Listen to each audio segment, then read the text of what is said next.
on this episode of Rebel Spirit Radio. What's so important to you right now is not in the long run, or in retrospect, is not important at all. Right. And so these kind of emotional things, these triggers, are there, they're there biologically because they are triggering you for something that you need to pay attention to. But don't become so self-absorbed and wrap up into them that they become, they go beyond signaling devices into something that we want to make real and act on. But these emotions are just, as I just said, kind of signaling devices of what's wrong and what's right.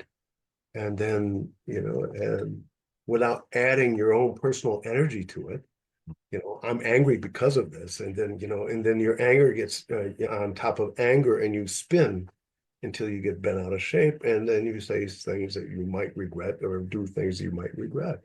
And you just let it build. So anger, is a signal something's wrong. Right. But don't pursue the anger as as an end in itself, Right. Yeah. all right? What's wrong? What can you actually do about it?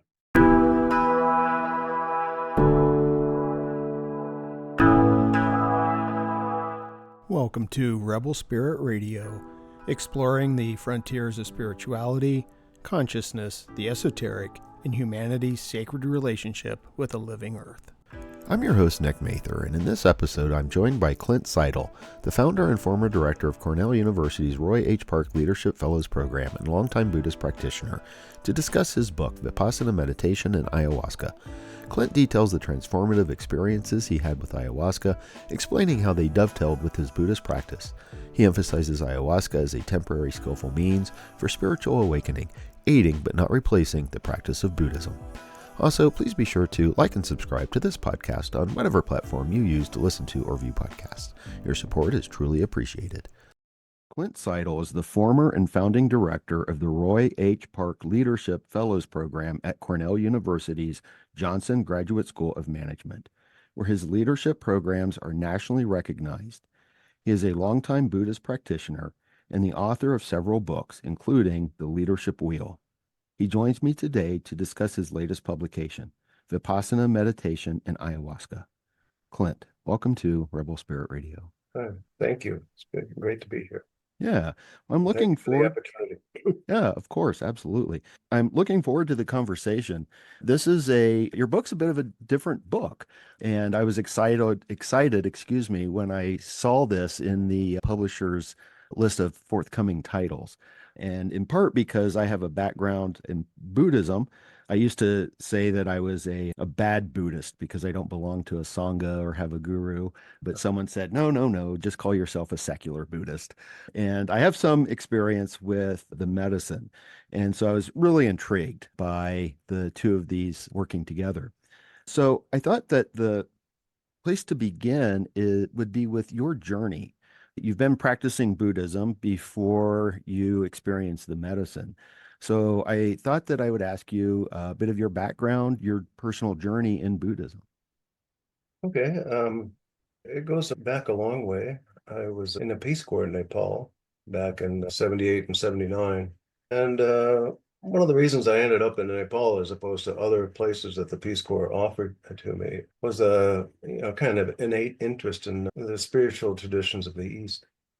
And I wasn't long into the Peace Corps experience before I met somebody who told me about S.N. Goenka and a Vipassana meditation course, 10-day meditation course that he taught in India, in Igapur, outside of Mumbai.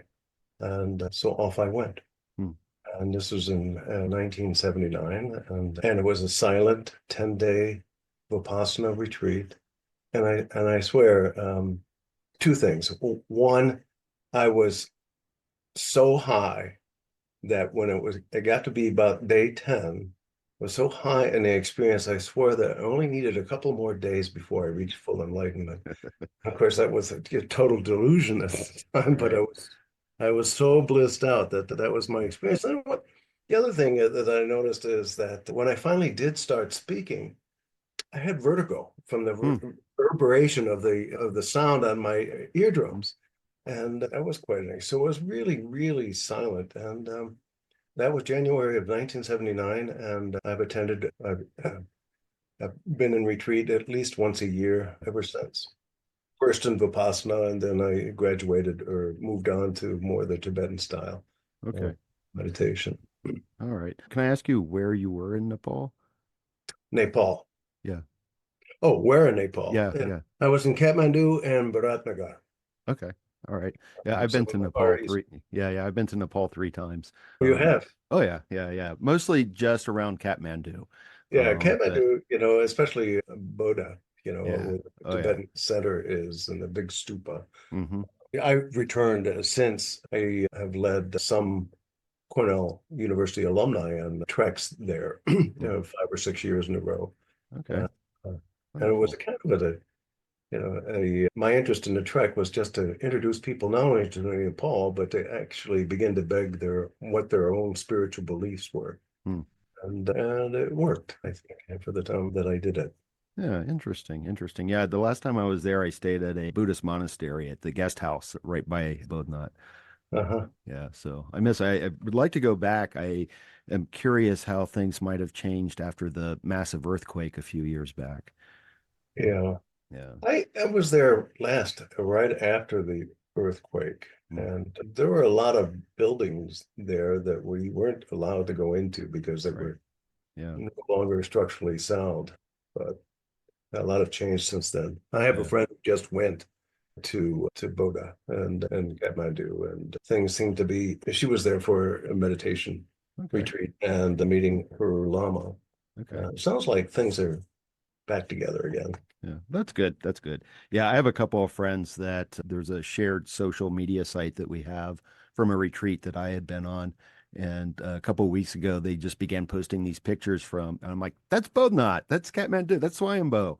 Yeah, And I had no idea they were going, but yeah. yeah, it's a magical place. It's a It wonderful was, place. truly is. It truly is. Yeah.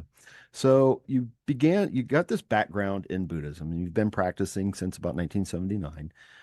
What led you to ayahuasca? Oh, so I practiced in the Hinayana Vipassana tradition for, I forget, something like 15, 17 years. It got a little stale. I started experimenting again with different spiritual traditions, and I had a kind of 3 or 4 year experience with Native American traditions, which I to this day I cherish. Before I met my Tibetan Buddhist lamas, I actually think that my Native American experience in a way prepped me Hmm. for this. And there are 3 lamas altogether, all in the same kind of lineage. And they're actually their centers are just about 30 miles apart in the Catskills in upstate New York. And so I was with them for 10, 15 years. And then in 2011, 2 of the 3 passed away within 6 months of each other. Oh. And I was suddenly feeling lost and I Hmm. began to drift. And at the time I was leading these treks, or working in leadership development at teaching leadership development at Cornell. And there were opportunities to lead treks to Nepal. And then a couple of people had been on a trek twice and said, let's do something different. Let's go to Peru. Hmm. I had no clue about Peru, so I took a scouting trip to Peru, and I quickly grew fascinated by the indigenous traditions and the spiritual traditions and the geography and so on and so forth. I just, my goodness, this feels a lot like Nepal, but on the opposite side of the earth, almost literally, Wow. Yeah.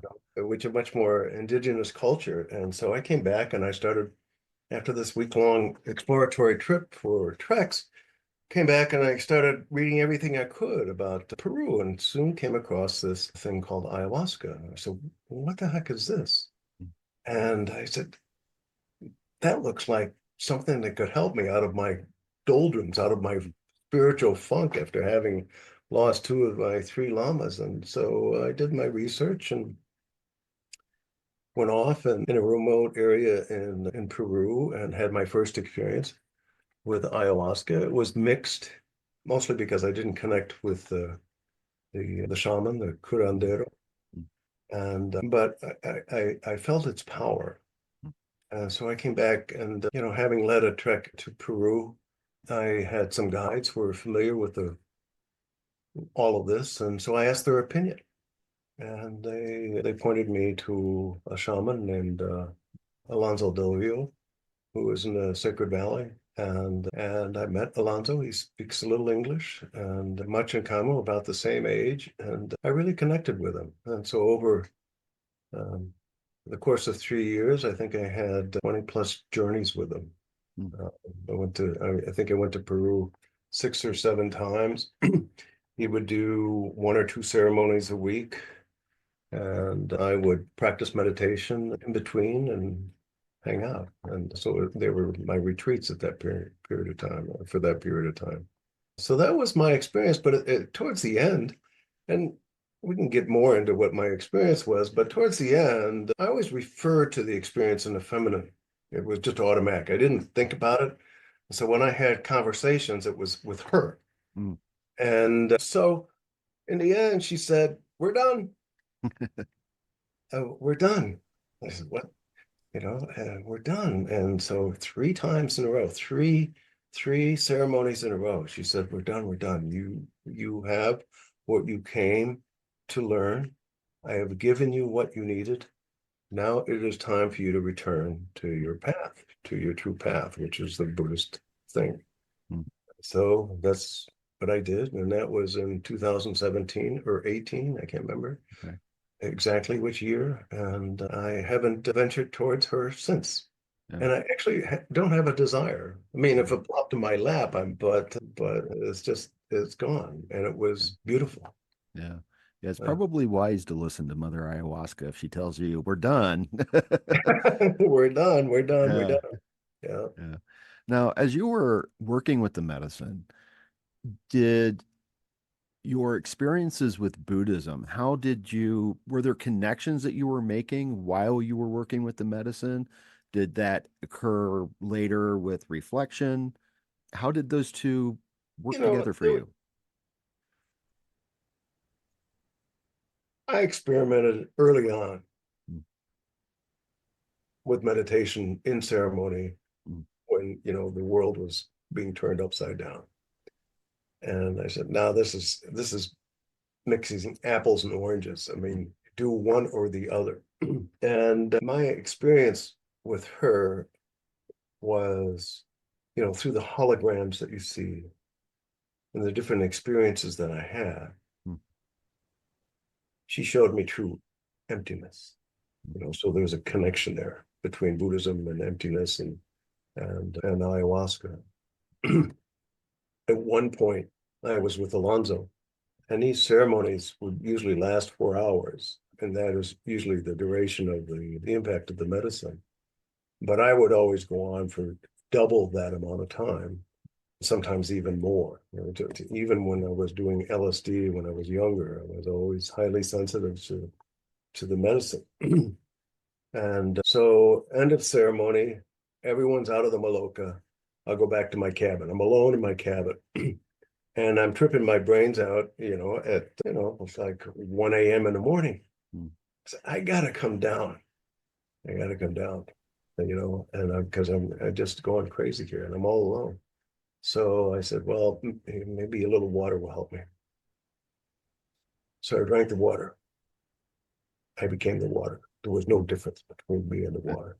It was really scary. And then I said, well, maybe tea will be better. It's got caffeine in it. So I made some tea and made some caffeine. I became the caffeine or the tea. And it was like, there was no difference. It's hard to explain. There was no difference between me and the object. Right. Subject, object, which is very fundamental principle in Buddhism. And it was like a visceral experience of emptiness and of no self-reference at all. And that was her pointing out instruction to me. And it was soon after that, she said, we were done because you now have what you need. Okay. You now have what you need. I literally, at one point too, I mean, I looked at my hand Mm. and I could literally see through it. Wow. Not, I could see the bones, Mm. but I could see on the other side, Mm. because what this really does, I mean, ayahuasca is not something foreign to the brain. It releases something that's already there in the brain. So it's more of what you already have. And so it was a natural boost of that serotonin or whatever we call it. I would never fond of following up on a scientific or chemical background of all this stuff, but it releases something in your brain, and I guess it was extremely powerful, extremely powerful. Seeing through my hand, it's crazy. Yeah. Yeah, I've never had any kind of the experiences that people often describe and like what you described Uh-huh. with ayahuasca. I don't have the psychedelic effects, it seems. It's really interesting. The one time that I came close to seeing something was the very first retreat I went on, but I was focusing on my breath. And I had this one moment, this one very brief moment where everything fell silent and felt peaceful. And then it was like, oh no, I need to purge. And then Oh, yeah, that was the end of it. that was the end of it. Yeah. And I know it's not the medicine because other people at the retreats during the sharing circles were saying, oh no, I had this experience. I had, snakes going through all my chakras. And I'm like, yeah, not Yeah. me. I had, kind of those funky kind of experiences too. And, early on, I found that, as I said earlier, mixing meditation with the experiences, Yeah. apples and oranges. And so Right. they don't really mix well. And so I just gave up and went with the experience. And yeah, I could see through my hand. I, see these visuals. I saw a serpent. Hmm. Oh, I have to share this story because this is like trip number 3 or 4 before I started really seeing things, having visions. I don't like to call them hallucinations. They're more Right. kind of visual, kind of real experiences. And I'm again in Peru, and I come back to the Maloca, and I'm still tripping. Hmm. And I'm alone in my bunk, and I'm underneath a mosquito net, a big old white mosquito net. And I'm sitting there on my back and my arms are crossed, and I'm just staring up at up into the mosquito net. And all of a sudden, she appears as a serpent, Hmm. a big old serpent that she was on my chest, and she, a holographic serpent, and she curled, her head was up and bent down to me, and she said, "What question do you have?" Hmm. I said, "How do I fall in love again?" Hmm. And without any forethought, that would just spontaneously came out, and she said, "Through me." Hmm. And that was like trip number 3. And then about 18, I had that experience of truly falling in love again. It's kind of a derivative of no self. Right. Right. Yeah. And before she said, "See you later." Hmm. But yeah, it was powerful. Yeah. Yeah. It sounds like it. Yeah. I could see like energy coming off of trees and whatnot.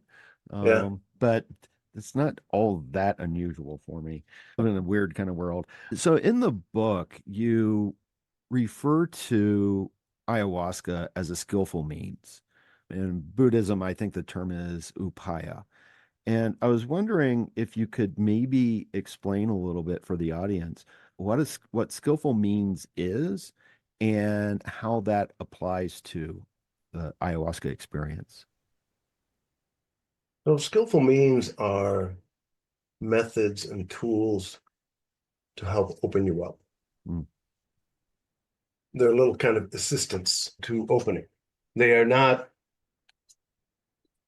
the end product. They are not the goal. Right. They're just, this is a way, meditation is a way to open, up to is a skillful means for self-discovery. Just as ayahuasca is a skillful means for self-discovery.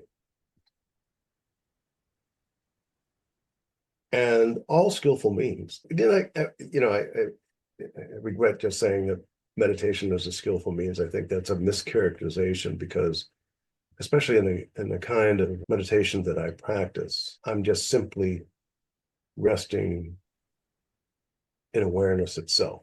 It's called Dzogchen. And so it's just a kind of a non-doing and just resting in complete wakefulness. And so it's not a method, it's just there, and resting there in theory over time, and no matter what you are doing, it ultimately brings enlightenment. Mm. But so meditation, especially Dzogchen, I think, if I call it a skillful means, it's a little bit of a misnomer. A better skillful means in Buddhism might be the six paramitas. Okay. They're the great, the six perfections of generosity, concentration, wisdom. I forget all of them off the top of my head, but Yeah, I've got them here from your book. okay. Yeah, so generosity, moral discipline, patience, and then I think you refer to this in two different ways: joyful effort or diligence, concentration, and wisdom. Yeah, that's it. Um, you the you know these are ways of the six parameters are ways of bringing to life practice in your daily life. Mm. Concentration is something that you need to bring to your daily life in order to stay present in whatever you're doing, whether it's being generous or morality. And morality, is, I have a little bit to say on morality, is that, most spiritual traditions have these lists of do's and don'ts, Mm. And I always resisted that. And I resisted it, when as a professional, I resisted it in leadership development too. Here are the do's and don'ts. And I said, you know, there are no hard and fast rules. There's no silver bullet that will work every time, except for awareness and self-presence. Why? Because it always depends. It depends on you, depends on who you're working with, or it depends on the context that you're within. So you can take those six parameters and and do they work in all situations, in all processes? Yeah, they can, but they adapt to the situation. So they're not these hard and fast and concrete rules that we, from our own culture, want to hold on to and say, this is it. Yeah. Yeah, Yeah. well, it's generally the Abrahamic traditions that have the rules, the thou Yeah. shalt and thou shalt nots. But I'm going to make a connection here because this is sort of my jam. What I kind of studied was there is a connection to what came before all of the rules, which was virtue, the ideas of virtue. And for Aristotle, who I kind of rely on here, I think there is a very clear comparison that can be made between the Aristotle's ideas of virtue and Buddhist ideas of the paramitas and the four immeasurables and whatnot. And what the connection I make is that for Aristotle, you become virtuous by practicing virtues. You become honest by practicing honesty. You become wise by practicing wisdom. And you wrote in the book, the path models the result. And it seemed to me that that's very similar to this other idea of how we become moral beings. Yeah. The path does model. We can behave our way into new ways of being. Yeah. There's another way I like to put that. Mm-hmm. And we, often we think that, that meditation, for instance, is a panacea for everything. If you're doing it correctly, then you're automatically compassionate and generous and, and moral and all this other stuff. Yes, that's kind of working from the inside out. Mm-hmm. But honestly, I don't think it'll ever get you there on its own. Right. So you can work from the inside out or from the outside in, and the outside in is you change your behavior. Right. And in changing behavior, it's linked to your attitude. Hmm. I used to teach leadership. I was pointing out this very same principle to the group, and I said, you ever feel grumpy? You ever open a door for somebody when you're feeling grumpy? Yeah. What's it feel like? All of a sudden, I don't feel so grumpy anymore. Yeah. You behave your way into a new way of being. Yeah. Even if you don't feel it, act it. Hmm. Because a behavior affects your attitude, just as your attitude affects your behavior. Yeah. It goes both ways. Yeah. And I don't think many people see that. Right. Yeah. Yeah. When I think about and again, I think this applies to both the Western Aristotelian kind of perspective, but also with Buddhism, because they seem to have a similar goal, which is happiness. And in the Greek, the word happiness was eudaimonia, which now more scholars are translating as flourishing, that you want to be virtuous so that you can flourish. But if you look at the etymology of the word, it literally means something like a good spiritedness. And so I was making that connection as you were just speaking, that, holding open the door for someone and doing these practices, it always gave me the sense of having my spirit was just lighter. Yeah. Yeah. And the interesting thing is that as your spirit is lighter,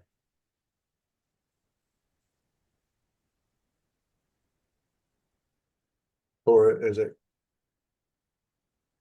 comes into being more and more kind of in the realm of your awareness, it's an open-heartedness too. It's not just wakefulness. Right. It's also open-heartedness. Mm. And I think this is one of the things that you in your email had wanted me to talk about, is that, when it boils down to it, what is the stuff that we are made of? What's the starting point? What is the ground, so to speak, Right. of our being? Aside from all these behaviors that kind of manifest and, habits of the mind and so on and so forth. If you drill down, what is the root? And in my ayahuasca experience and over and over again in Buddhism, it's awareness and compassion. Right. That's the stuff of which we are made. Hmm. It really, really is. And that's the stuff that, on a spiritual path, if you're not working with both, then you're not on the right path, or there's a misinterpretation of what the traditional teachings are saying, because we need to work both. Right. We need to work both. Yeah. Now, by awareness and compassion, I kind of want to ask, and I'm always asking about, well, what do you mean by that? What do you mean by awareness? Is it just being present, and also compassion? Because at one point, I'm trying to find in my notes that you made the distinction that compassion from a Buddhist perspective is not, and I think the language you use, it's not like the idiot compassion, but there's something different to it. So I was wondering if you could talk about both of those a little bit. So awareness is kind of being aware of your thinking and your emotions. Hmm. And so you're not a slave to them. I remember the first time I was in a Vipassana retreat early in my Vipassana experience. First time I became really aware of an emotion. The teacher, the instructor, would just go on and on and on and on verbally with instruction when we're supposed to be sitting in silent meditation. It was so irritating to me because I just wanted to sit, and in silence, and because that's what I was used to. And when the anger arose in that meditative environment, I could feel it, see it, taste that kind of energy. Get almost like, almost a visual. And and when you see it like that from the inside as a rising, it disappears. It loses its power, its grip, and you go right back to peace. And so that's one of it's empty, going back to, what the Buddhists say, it's empty. It's just your energy. It's just an energy. Was that your question? Yeah, but also the compassion, because you had noted that there was, I think you referred to idiot compassion, which Idiot is compassion. different than regular compassion. Idiot compassion is when there's still ego involvement. Hmm. I'm doing good here, so I'm doing Ah, this. So you're okay. reinforcing your ego by saying, by doing good things Hmm. without really allowing compassion to arise, because you are thinking so much about your do-goodness and your own basic goodness that, the act of giving something or opening the door for somebody, you don't experience that feeling of generosity. Hmm. It's an aspect of compassion. So that's what I mean about the difference. All right. Well, let's talk about the ego just for a moment, because I know that in some of the, actually in all the ayahuasca retreats I've been to, the ayahuasquero, ayahuasquero has commented that a lot of people come to the medicine because they want to have this experience of like ego death. And he says, that's not the point really. And in Buddhism, there's often this idea of killing the ego, but it always seems to me that the ego serves a vital purpose. And so wouldn't it be more like a transcendence of the ego, the creation of a healthy ego? How would you approach, this idea of the ego and how we deal with it? We can't function without ego. Right. I mean, it's just we can't function. How do we work with the ego? I think, from the Buddhist point of view, this is one of the reasons that emptiness is emphasized, Mm. because in the long run, of what import is what's so important to you right now is not in the long run is, or in retrospect, is not important at all. Right. And so these kind of emotional things, these triggers, are there, they're there biologically because they are triggering you for something that you need to pay attention to. But don't become so self-absorbed and wrap up into them that they become, they go beyond signaling devices into something that, that we want to make real and act on. Mm. But these emotions are just, as I just said, kind of signaling devices of what's wrong and what's right. And then, and without adding your own personal energy to it, I'm angry because of this. And then, and then your anger gets on top of anger, and you spin until you get bent out of shape. And then you say things that you might regret, or do things you might regret. And you just let it build. So anger, is a signal something's wrong. Right. But don't pursue the anger as as an end in itself, Right. Yeah. all right? What's wrong? What can you actually do about it? Mm. Yeah. Yeah.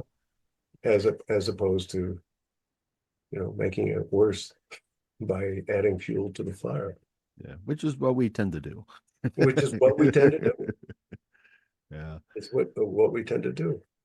Yeah. It's like, leadership, when it came to anger is, one of our stronger negative emotions. It probably is our strongest negative emotion. And there's no, when you're angry, especially with somebody else, it's hard to be skillful Right. in your interactions with them. And this is something, in teaching leadership, difficult conversations, an argument, a negotiation, or, dealing with a difficult person is one of the skillful means for enacting, what you want to be as a leader. And one of the philosophers I used to draw upon for difficult conversations is Martin Buber.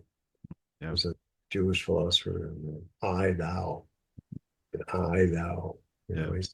most of the time when we get into a difficult conversation, it's I, it. Mm-hmm. You know, you have what I want, you're in the way of what I want, or you're irrelevant to what I want, and that's the way I treat you. As opposed to another divine soul, just like yourself. Yeah. You want to treat people the way you want to be treated. And that Mm-hmm. kind of diffuses it.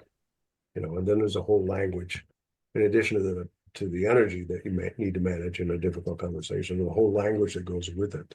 The root is, if you cannot manage your emotions in a difficult conversation, no matter how skillful you are with your words, it's going to bleed through, you know, and affect the conversation.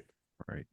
So it's really an important aspect, often overlooked at most of the difficult conversation trainings that I've been to or witnessed. Yeah. One of the lessons that I learned, and I learned this during my very first ayahuasca retreat, is that I had this idea, and I think a lot of people have this notion that the medicine is kind of a one and done deal. I remember wondering before attending my retreat, I would hear people saying, "Oh, yes, I've gone to, 20, 50, 100 ayahuasca ceremonies." And I was like, "Why?" And I was considering it this sort of magic bullet. And I learned very quickly that is not what it is. And something that the my ayahuasquero says, two things is one, you are the medicine. And that's something that you noted in the book. You said, she is me. Yeah, Uh, she is me. And, and if you're doing 100 sessions, what are you doing? right, I mean, the the important thing for me, and I emphasize this in the book, is you come in with an intention. right. What do you want to learn?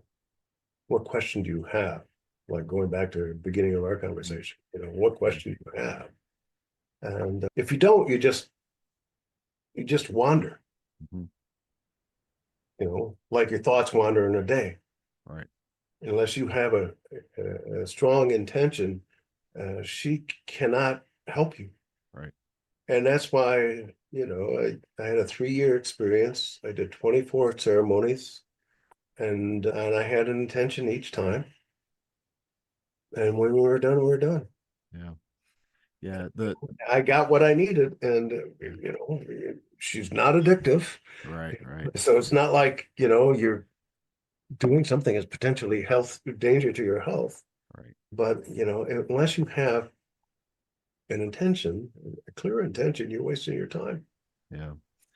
Yeah. And there are some things I'm trying to connect here. So the other part of, you are the medicine. The other thing that my ayahuasquero has said is that the ceremony never ends. And I thought about that, and I felt that that was where your book in particular was incredibly valuable because there's still work to do. And I think that Buddhism gives us a way to do that work to, in a sense, continue the ceremony. Yeah, it goes back to the first part of our conversation. Yeah. Skillful means Yeah. poof, you wake up, Mm-hmm. have this experience. Your life is much bigger on the outside of your normal box than you normally think it is. Mm-hmm. And that's the power of her. Yeah. That's what she does for you. She wakes you up and expands your perspective. But she is not a tool to keep you going. Right. She's not she's a temporary skillful means. And that's where something like Buddhism comes in handy. I mean, because it is a perfect complement, I think they Right. are. Yeah. And I know a lot of Buddhists who would, you know, probably object to my espousing the use of ayahuasca, but hey, I'm going on my own experience. Yeah. You know, she helped me a lot Yeah. in my Buddhism. You know, so it's a kind of the frame of mind and your intention that you bring to it Mm-hmm. in terms of tapping the full value of the experience. Right.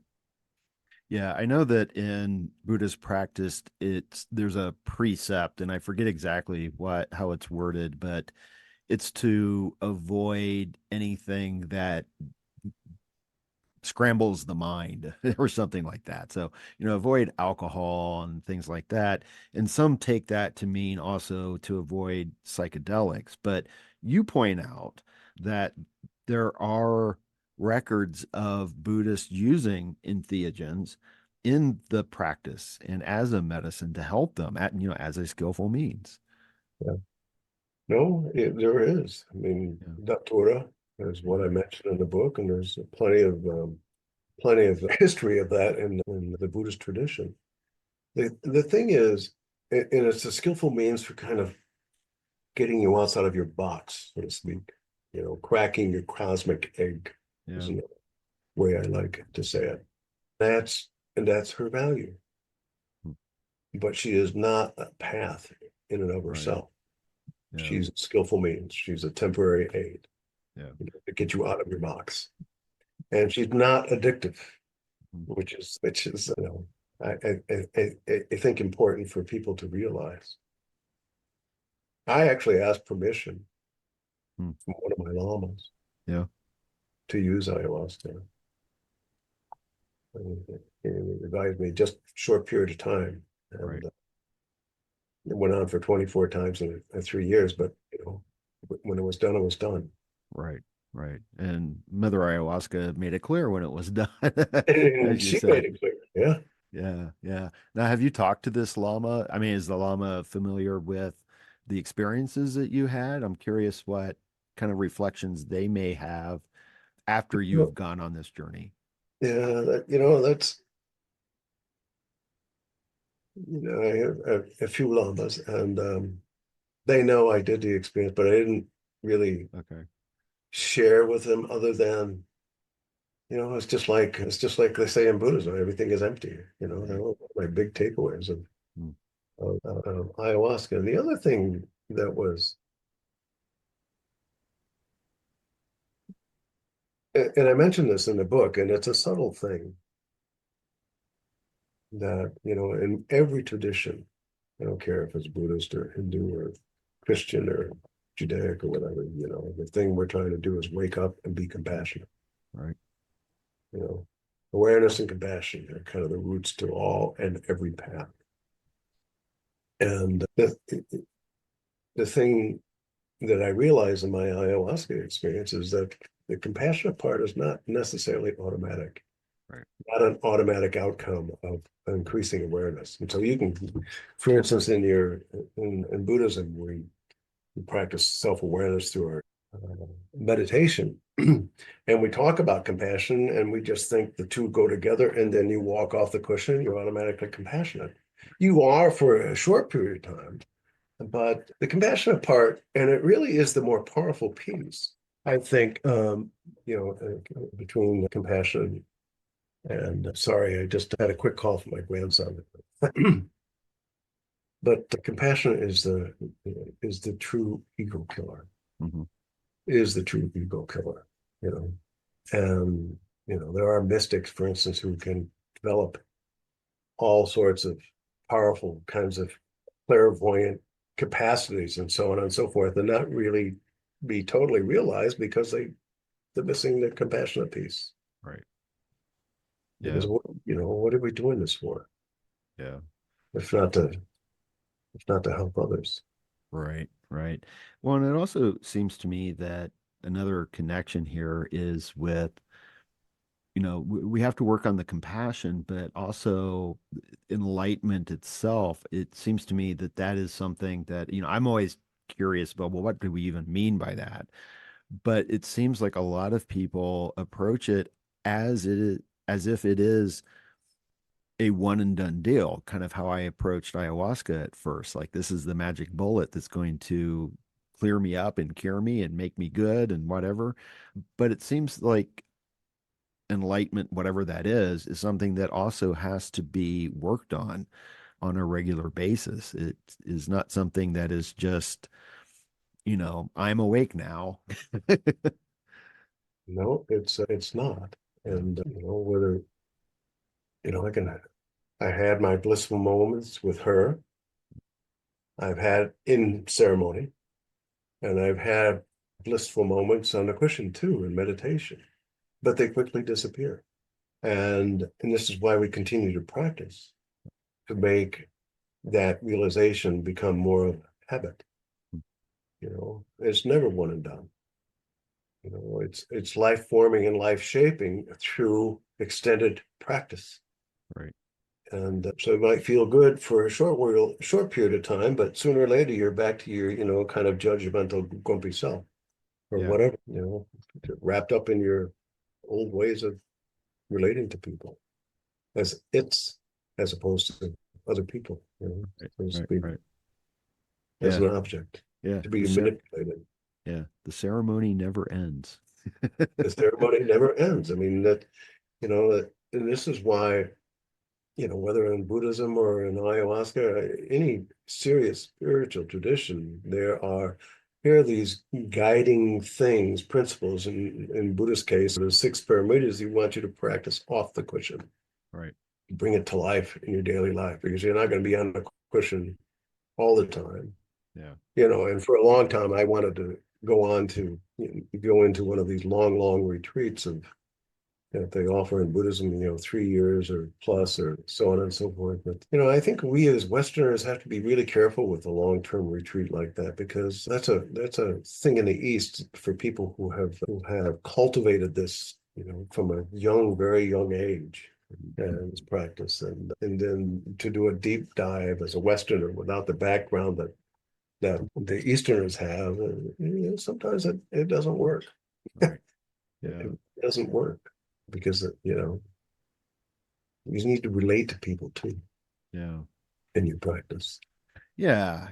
And I know we're getting towards the end here, but I do have a couple of other questions for you.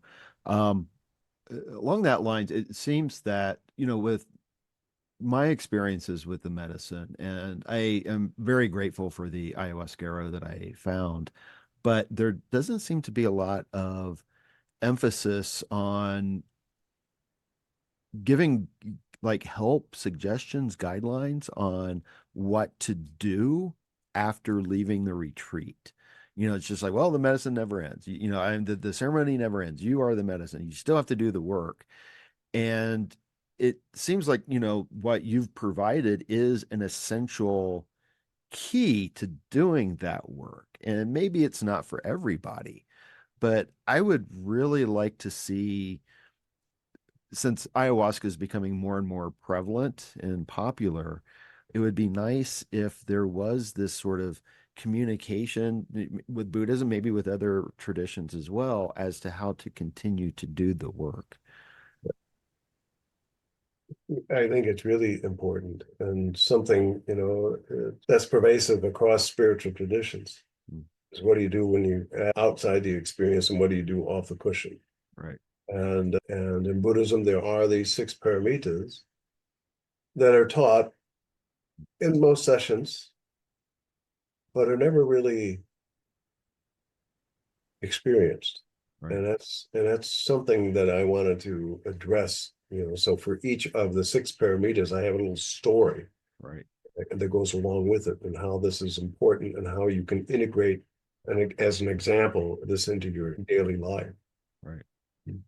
And because without the support of something like the 6 paramitas, whatever you experienced on the cushion, this morning is going to be very short-lived, as you progress during your day, unless you have these other kind of supports, Right. In mind. Yeah, and you gave some really helpful, because you teach Vipassana meditation. Yes. And you gave some really good directions, but you also noted that it would be really important to find an actual teacher or guru.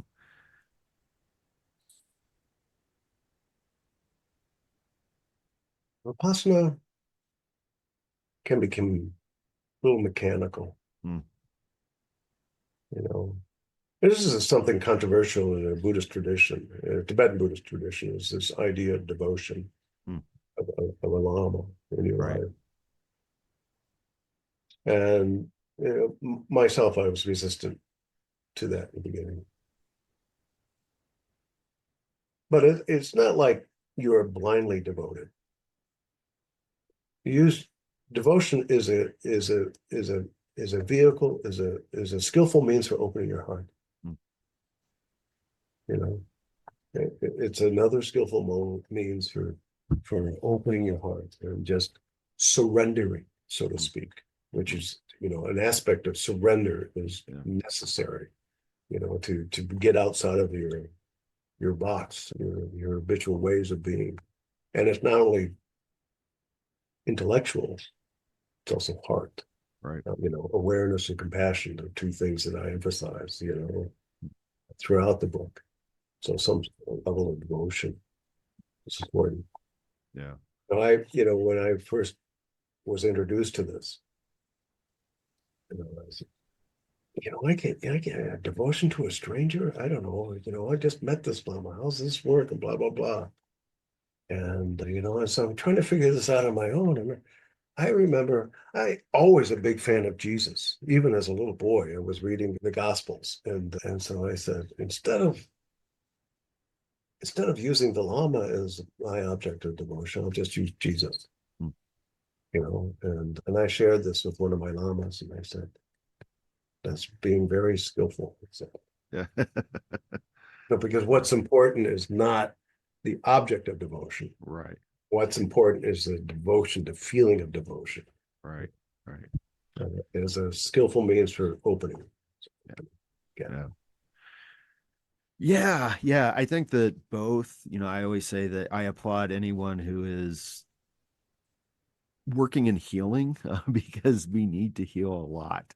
Yeah. And it's nice to see healing traditions, conversations happening between healing modalities, like with ayahuasca and Buddhism. And I don't know that we have that conversation enough. So I think it's a really crucial conversation to have. It is, and I think it's still a new area of discovery. I think that's one reason my book was scooped up so quickly.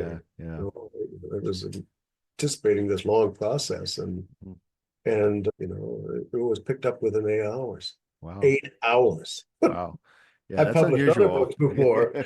I published other books before, and it's been, months, not years before something was picked up. But anyway. Yeah. Well, interesting. I think it's timely. It's timely. Yeah, I agree. And, also, because Ayahuasca is becoming more and more popular in the Northern Hemisphere, and to point out that is not an end in itself. It's a skillful means. Yeah, it's an aid. Right. For help for serious practitioners. Yeah. No, I agree. Yeah, I agree. So I know that we are at the end of the hour. So let me ask you the final two questions I always ask. And that is, what are you working on next? What do you have coming up? And is there a place where people can go to find out more about you and your work? So the latter is where you can find about me and my work and my activities is a webpage that is just going up, clintsidle.com. Okay. No gaps or no spaces. I am teaching Vipassana for Namgyal Monastery here in Ithaca, my hometown, this spring. I teach ayahuasca not ayahuasca, Vipassana for youth at Padma Sambeling, my home Buddhist center in the Catskills. And I hope to do more of both, especially with the book coming out at this point in time. As another way of sharing what, I personally have learned. Okay. Well, I found the book really interesting and I think very helpful. And as I just said recently, I think that it begins a conversation that is needed. It's very needed, I think. Yeah. And never ending. Yeah, for sure. Well, Clint, thank you so much for your time today. I really appreciate it. I enjoyed the conversation. I enjoyed the book. I will put links for the book and your website in the show notes and video description. Okay, great. All right, thank you. All right, well, thank you. And that's a wrap on episode 179 of Rebel Spirit Radio. Thank you so much for listening or watching if you're a part of my YouTube audience. Now, my longtime listeners know what's coming up next. All the usual. Sign up for my Patreon, share this with friends and family and on social media too, please, and subscribe to or follow the podcast on whatever platform you use to listen to or view podcasts. I know you know the drill, but the thing is, all of that is really important. Sharing, subscribing, or following, these are all free, and it only takes a few seconds of your time, and they really do help. Right now, putting together this podcast is a labor of love, and I do love it. I'm in the process of making changes to improve the podcast and the YouTube channel. It's very, very slow going, but your support will help me speed up the process and ensure that I can continue with the podcast and offer much more content than what I provide now. As I always like to say, I'm here in the Front Range now doing missionary work in regards to religion, spirituality and ecology, consciousness, the esoteric, and humanity's sacred relationship to a living earth. So if you feel moved by the rebel spirit, and I sure hope that you do, then please, by all means, help me in my efforts to share the good news. I'm Nick Mather, and you've been listening to or watching Rebel Spirit Radio. Until next time, may it be at peace, may you flourish in all possible ways, and may you continue to nurture your rebel spirit.